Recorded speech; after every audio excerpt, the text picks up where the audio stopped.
Year's Eve, it began with a bang. But it ended more quietly for this man yesterday. In a moment, I will read to you jury instructions. With everybody caught off guard. Whoa, whoa, whoa, whoa, whoa, whoa, whoa. They're going to read the verdict in half an hour? A verdict in the case the country's been watching. All rise. Did a young mother kill herself? Or was she killed? I didn't shoot my wife. How did a fun-filled New Year's Eve party with a happy couple dancing end up with that same wife dead in her bedroom just after midnight? 2 people went into that room, 1 person left. Ashley, no! You are not leaving me! Tonight, 2020 on the inside. This stunning tape recorded as it was happening. Paramedics trying to revive her.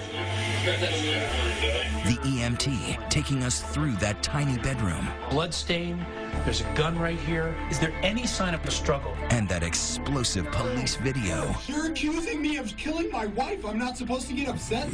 This week, the trial. With the gun firmly pressed. 4 years in the making. Now to a murder mystery, a husband on trial. And you're as close to being there that night as you can get. If she were to shoot herself, bang. But what's the truth? A shocking suicide? Ashley's own words, I just can't take this life any longer, proved that she committed suicide. Or this, what a teenage neighbor said he heard. I heard him saying, "Oh my God, what have I done? Oh my God, what have I done? I shot my wife." Which version of that night will you believe? After midnight. Good evening. I'm David Muir. Elizabeth has the evening off. Just over 24 hours ago, a husband and father's life changed forever. Would he be sent away or would he be set free? The lives of 2 families locked in a did he or didn't he struggle for more than 4 years now. Did he kill his wife or did she kill herself? Right here tonight, the evidence that the jury just finished seeing. So put yourself in their seats. How would you have voted? The decision surprised many. Here's Ryan Smith. Drive north out of Denver on this 2-lane blacktop called US 85. There sits the tiny town of Evans, where locals joke the manure odor wafting from the nearby fields is no Rocky Mountain high. Something else smells strong here at the house where Tom and Ashley Fallis live. And it's not just the aroma of fine wine and other intoxicants being passed around freely on New Year's Eve. Perhaps the scent of a relationship turning sour.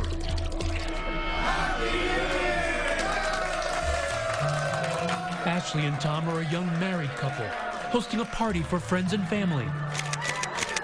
They live in a subdivision called Grapevine Hollow, each street named for a famous wine, though ironically, not a vineyard in sight. Their house is on Zinfandel, a vino with lots of alcohol and a lasting aftertaste.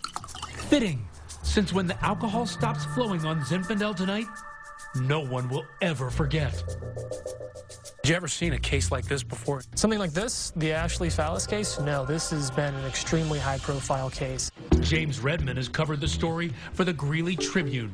But there are really 2 stories. How do people in the community feel about this case? Is it some people are on one side and others are on the other side? People here in Greeley and Evans, it's been a pretty vehement divide. People feel strongly one way or another. Both versions begin at that party. I met Tom at the door. He gives me a hug. I hug him back. Never did that before with him. That was fine by me. John Schmitzer, Ashley's uncle, was there that night, along with his wife, Peggy. It was just a casual party that they decided to have. And of course, Ashley's mother, Jenna Fox, and her father, Joel Ragundan. She was just vivacious and fun. She always made people laugh, made me laugh, made her mother laugh. The whole idea of this party was to celebrate how good things were going. It was a new year. They were happy. They were at a point in their life when things were going well for them. Seemingly the end of a tough few years. When Ashley met him on a dating site back in 2007, she was divorced, a single mother of 2 young girls. Tom brought something extra to Ashley's life. It was almost like he was a lifeline for her, right? Tom and Ashley, some of their friends were even jealous of their relationship and how affectionate they could be. It was a whirlwind. In no time, Ashley was pregnant with their son, Blake. A year later, Ashley and Tom were married. I wasn't real easy around him. He didn't seem real friendly. So it's Ashley's spouse, so you show him the respect because that's who she's chosen. But Ashley's family felt Tom was too controlling. You learned after a few instances of that just to kind of walk on eggshells around him. You just didn't know what would touch him off. Tom eventually adopts Ashley's girls. He takes a job as a corrections officer working in the local jail. She's a respiratory therapist. But soon enough, life throws this budding Colorado family its first curve. Blake is diagnosed with hydrocephalus, commonly referred to as water on the brain. He needs 11 surgeries and constant monitoring. It's understandably putting pressure on the marriage. It puts a strain on the family, puts a strain on the relationship. It had to be financially taxing. In addition to the cost of the surgeries alone, I know at one point Ashley was fired from her job. The tension leads to serious anxiety. She begins seeing a psychiatrist who are on medications like Seroquel and clonazepam. She did have anxiety from all the pressures in her life, including Tom. Remember, Tom is one of those pressures. Yes. Let's not blame this all on hydrocephalus. It's Tom also putting that pressure on her. I can't blame her for being on an anti-anxiety drug. It was a real rough patch in their marriage. So rough, apparently, Tom discovers Ashley has even had an extramarital affair. There's talk of a divorce. But by the fall of 2011, they are still together. The desperate former respiratory therapist tries to breathe some life into things. The couple takes a cross-country trip to Washington, D.C., where she testifies before Congress about her family's experience with hydrocephalus. Were you proud of her at that point? Oh, yeah. That's Ashley not backing down from the challenge. That's who she was. Tom is proud, too. Back home, Ashley finds a new job, and the couple seems to be healing. And then, an apparent Christmas miracle. Ashley believes she's pregnant and takes a home pregnancy test. Her tubes had been tied after her son. So totally unplanned, not expected. Did they want to have children? They were extremely excited about it when they got the news. That's why they were so ready to celebrate at that New Year's Eve party. But just hours before the guests arrive, a blow. Ashley says she's bleeding. She believes she suffered a miscarriage. This wasn't the first miscarriage or suspected miscarriage. Ashley was a tough cookie. I think Tom was far more devastated or affected by it than Ashley was. Whatever she is thinking, Ashley is ready to have a good time. She has a few drinks and Jell-O shots. So sweet. Around 11, Tom and Ashley, seemingly feeling no pain, dancing together to their favorite song, 18-Floor Balcony by October.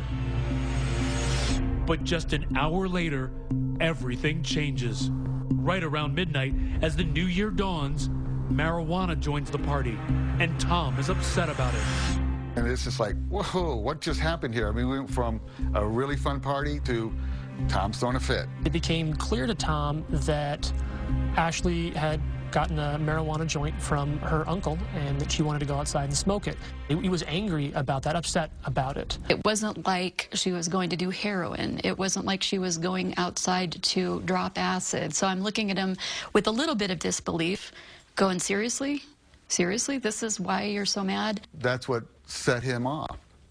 That's what he threw his fit about. She was partying, having a good time, and wanted to smoke some pot, and he wasn't gonna happen. No, that's not going to happen. It's clear it was time for everyone to leave. But as they depart, no one had a clue what was about to happen. Married couples have fights every day. But it's not every day that the argument ends with somebody dead on the floor. In the bedroom, Tom and Ashley are alone, arguing. On the surface, it's about the marijuana. But then there's all that built-up tension underneath. And suddenly, without warning... What's the address of your emergency? A frantic call to 911. Tom screaming for help. Help me now! Help me now! It's a gunshot wound to the head. He tells them it was suicide. You are not leaving me! You are not leaving me! Stay right here! You're watching actual video recorded by an officer's body cam as police and paramedics rush to the scene. Tom is removed from the crowded room as they work on Ashley in the narrow space between the bed and the wall. It was a very dynamic, fluid scene. There was a lot of people there. Her family had returned to the scene. There was some yelling and screaming going on in the front yard between Tom Fallis and family members. Tom is a powder keg of emotion, recorded hurling blame at Ashley's family outside. Meantime, the medics are lifting Ash off the floor, rushing her to the hospital. Doctor desperate to save her life. But Tom isn't with her. He's in here, in a police interrogation room. I didn't shoot my wife! I wasn't even by her! When we come back, do the police think it's all an act? She's not here! Ashley's mother sure does. Do you feel like Tom got away with murder? Oh, yeah, absolutely. Stay with us. 2012 is not even an hour old, and the small Evans, Colorado Police Department is already dealing with its first violent death of the year. Do you see a lot of violent crimes in this area? We probably average 1 or less homicides a year, and unfortunately a number of suicides. They're not uncommon. Evans Police Chief Rick Brandt, whose department responds. You're one of the first responders, right? Correct. Sergeant Dan Reynes shows me what the scene was like. Ashley Fallis was laying here on the north side of the bed. She was not breathing, but her throat muscles were moving, indicating she was trying to breathe. But the obvious issue was the trauma to her head. What does the room look like from what you remember? I distinctly remember the blood spatter on this north wall. I also remember seeing the bullet hole in this east wall. Is there anything on the ground? There are 2 pictures on the ground over here, and I distinctly recall the TV was playing the Times Square New Year's Eve celebration. A woman shot with only her spouse in the room is always cause for suspicion. My name's Rita. I don't know if I've ever met you before. Tom Fallis has volunteered to come to the police station to answer questions from Detective Rita Wolf. He's the only witness to a gunshot wound situation, so we want to hear what he's got to say. What's your wife's name? Ashley. I want to see her. I want her to be okay. It's emotional. Tom is distraught, still wearing the blood-stained t-shirt, and at this moment, apparently still hoping Ashley will survive, as a video camera records it all. The video for this runs a couple hours, and there's a lot of emotion from Tom. I was just holding her. Are you suspicious of him at that time? I would say he was under suspicion at that time. You want to pin somebody down to a story, and then you want to keep going over the story to see if it changes. Tom's story starts with the trauma before that New Year's Eve party. He said she was coming down today. Ashley devastated when she believes she suffered a miscarriage. We just lost, could have lost, or had our 3rd miscarriage. Do you know how depressing that is for a woman? Especially for Ashley, he says. All day she had been talking about it. Knowing how unlikely another pregnancy would be since she had her tubes tied after her son Blake was born, which Tom says was her mother Jenna's idea. Just one source of lingering resentment between them. This was no Brady Bunch, all right? Fallis did not get along with Ashley's family. There's just no 2 ways about it. Still, he tells Detective Wolf, Ashley was holding up okay most of the night. We danced to our song just an hour and a half before this. So sweet. But remember when Ash's uncle asked her to smoke marijuana? That is when Tom says everything went south. She's wanting to do it because she's so down because she just had either a false positive or a miscarriage. That's when he admits he flew off the handle, yelling at Ashley's family as he stomps upstairs to the bedroom. I turned around and made a comment. I was like, you know what? She doesn't need to get high. She doesn't need to take your advice, just like she didn't need to have her tubes tied. I walked into her room. That was the only negative thing that was said the whole night. Now, he says, he goes into the walk-in closet to change his clothes. I was standing right there. At one point, he even sketches out where he was as Ashley enters. And she's the one, I'll do what I want. And I said, fine, do whatever you want.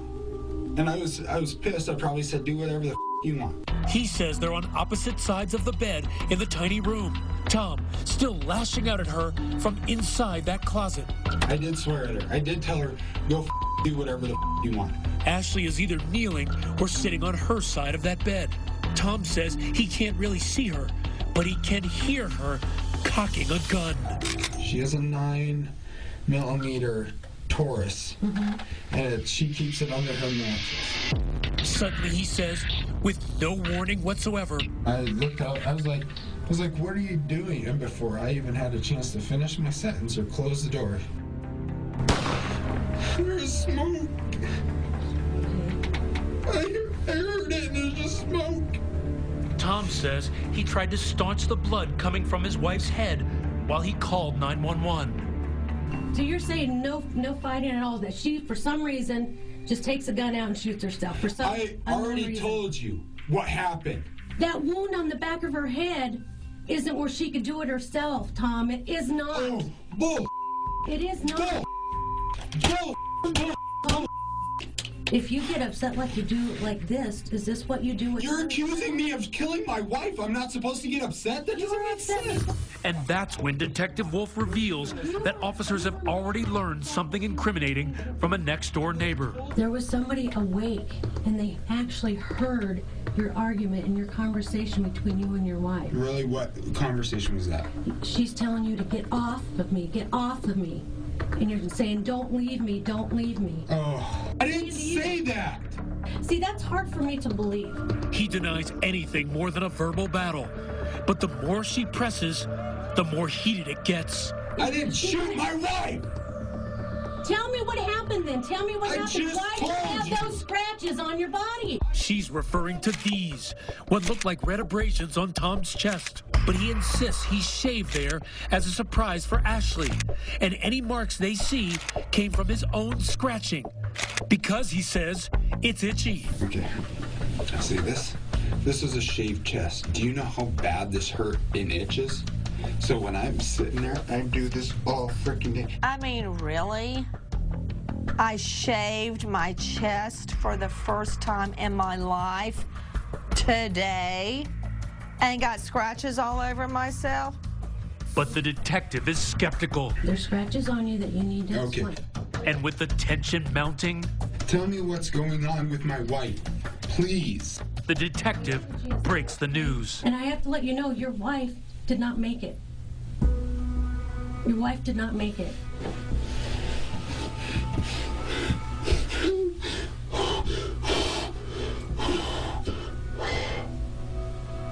She was breathing. She was breathing when I was holding her. She was breathing. They told me she was breathing when she left the house. I didn't shoot my wife. I wasn't even by her. Tom is sticking to his story. I didn't do this. Oh my God, I'm telling you right now. After about 2 hours, the detective gives him a compassionate touch. And with still no admission of guilt, she has no reason to hold him. Tom is free to go. You let him go. Why? If nothing else, it didn't appear to be a solid or clear homicide. And we knew we had a lot of work to do. Everybody that I've talked to said, I'm at a loss for words. Tom delivers a eulogy at the funeral 5 days later as Ashley is laid to rest. And so it seemed was the case. That is, until 2 years later. The Fox 31 Denver investigation is now leading to a brand new police probe. When something was unearthed on this newscast, actually someone no one ever expected. Stay with us. 2 years have passed. The Ashley Fallis case is officially a suicide. Closed.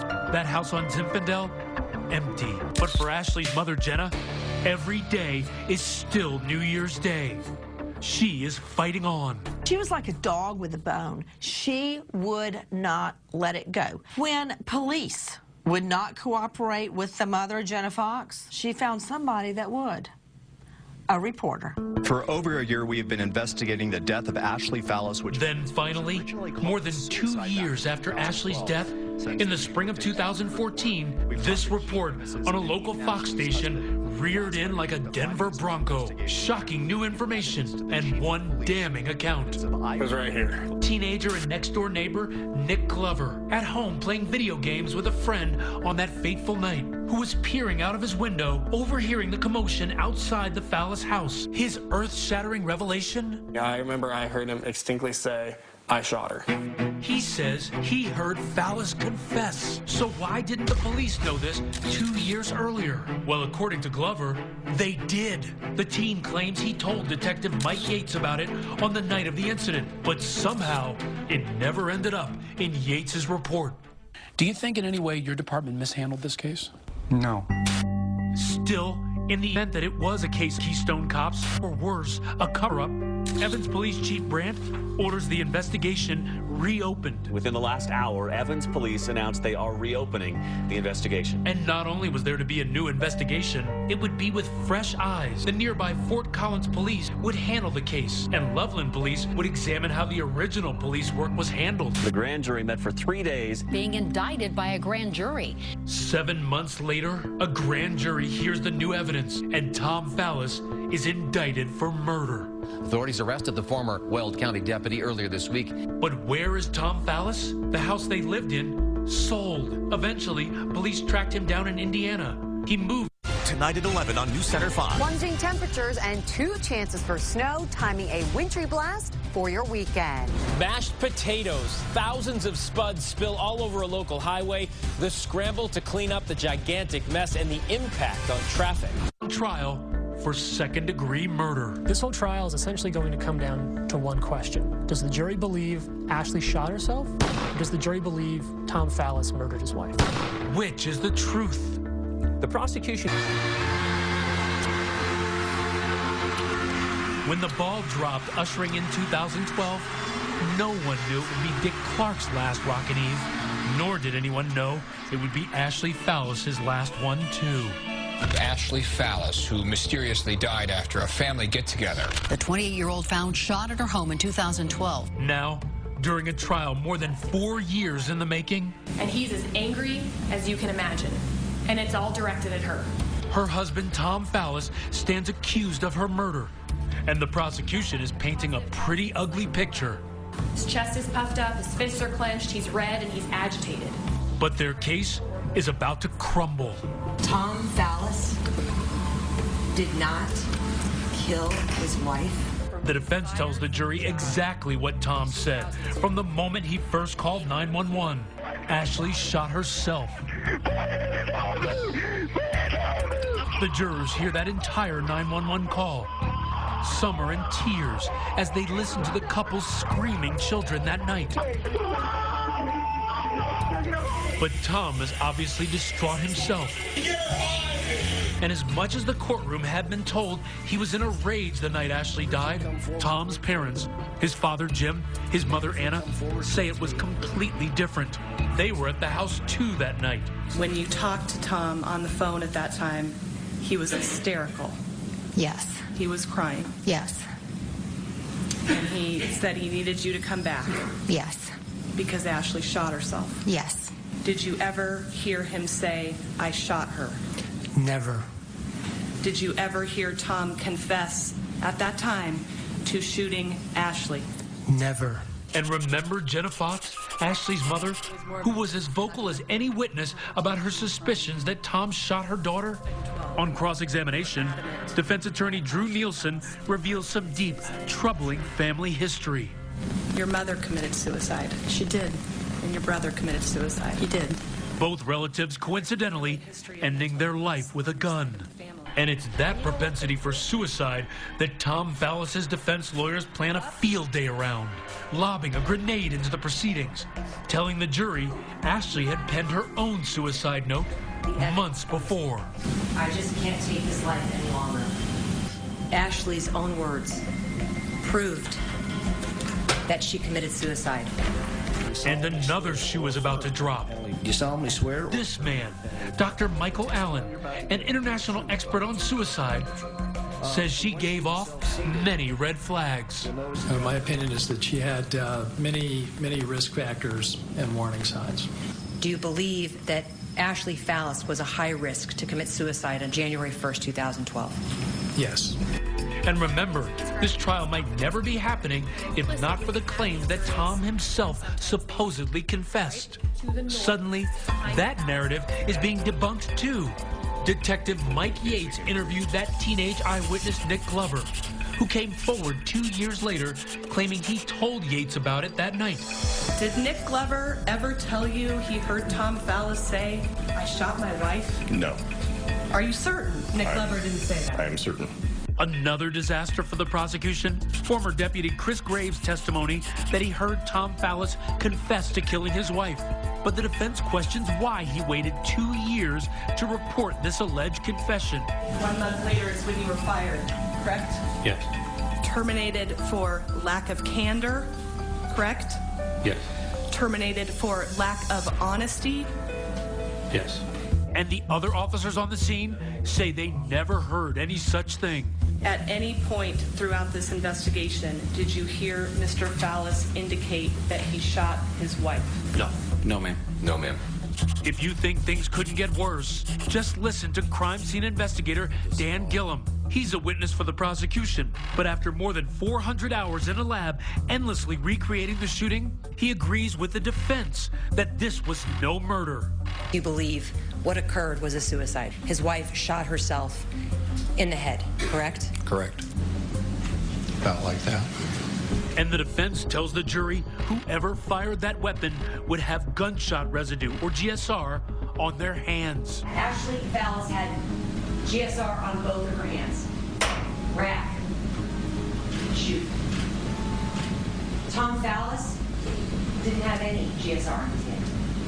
But still ahead, just as the case is about to close, remember Ashley's affair? Her former lover is about to take the stand. Could he be a motive for murder? You had an extramarital affair with Ashley Fallis. Yes. And you know that Tom Fallis knew about that, right? Yes. Stay with us. After Midnight continues, now on 2020.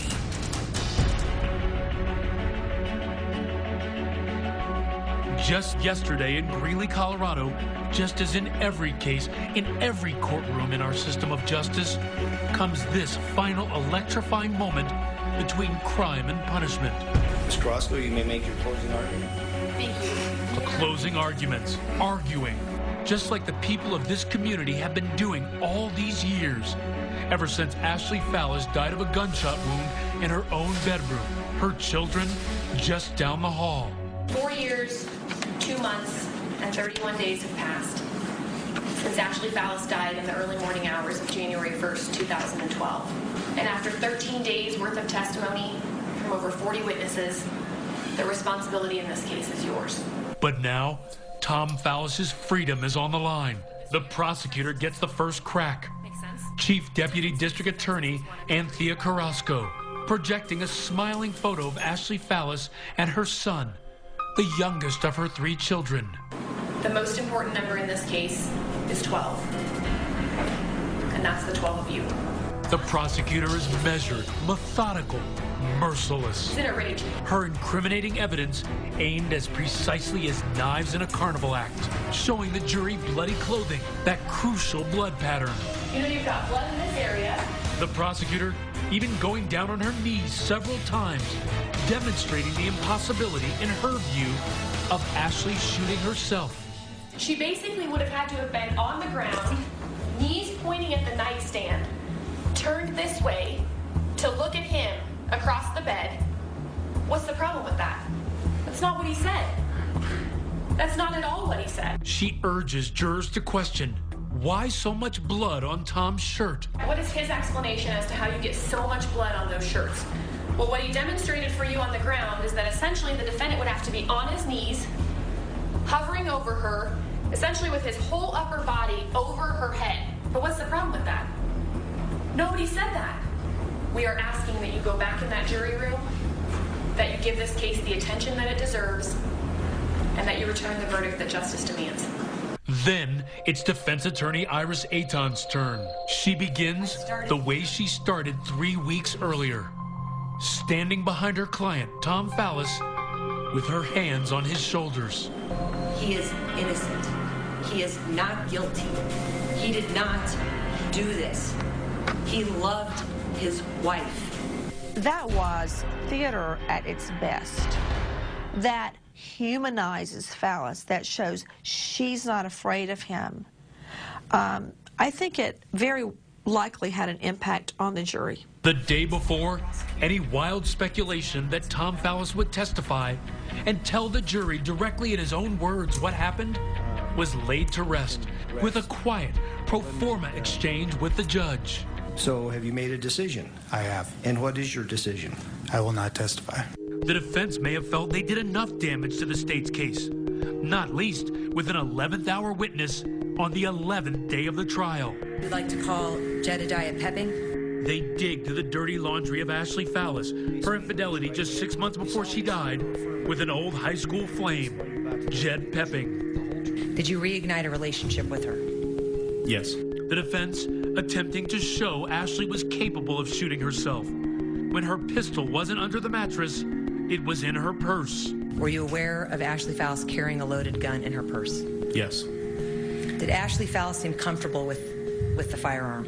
Yes. And now, Tom's attorney crowbarring the state's case apart. We don't have to prove that Ashley Fallis committed suicide.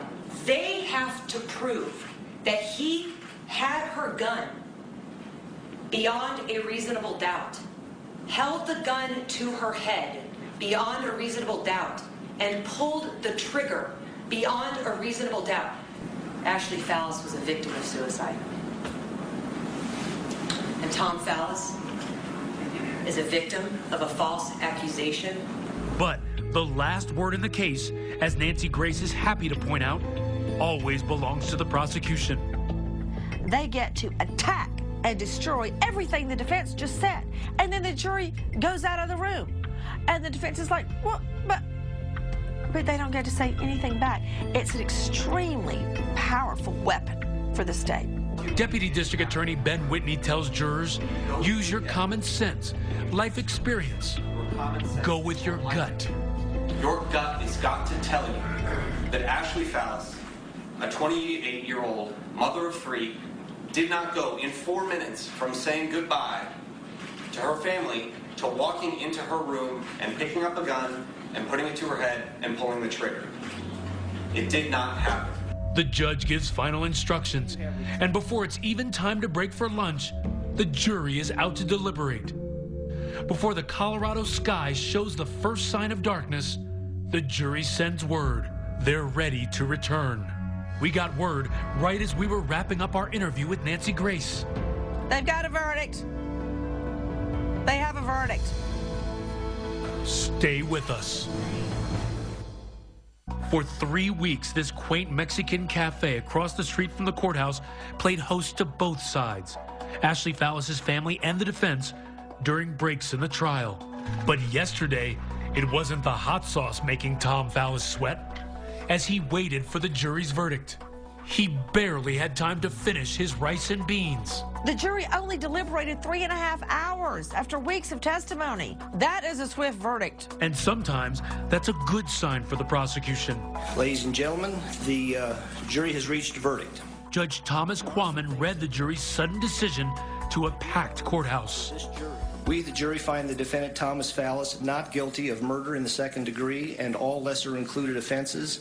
While Tom Fallis hugs his lead attorney, his defense team wipes away tears and mouths a thank you to the men and women of the jury as they are led out of the courtroom. You have to wonder whether the prosecutors felt pressured to bring the case.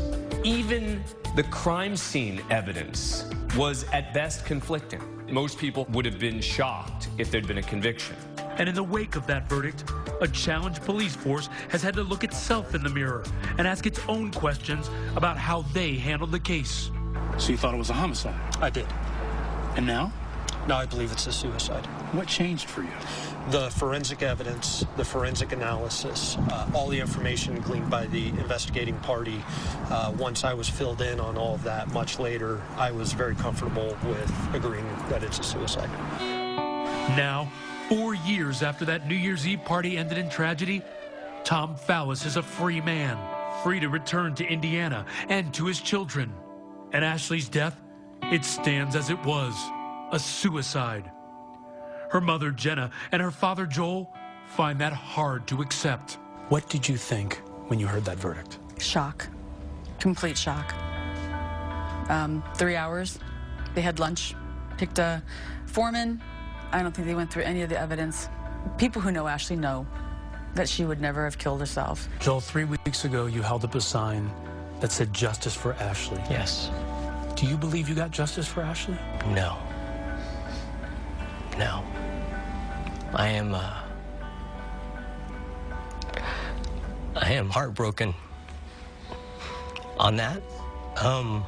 Part of what I know to be the truth.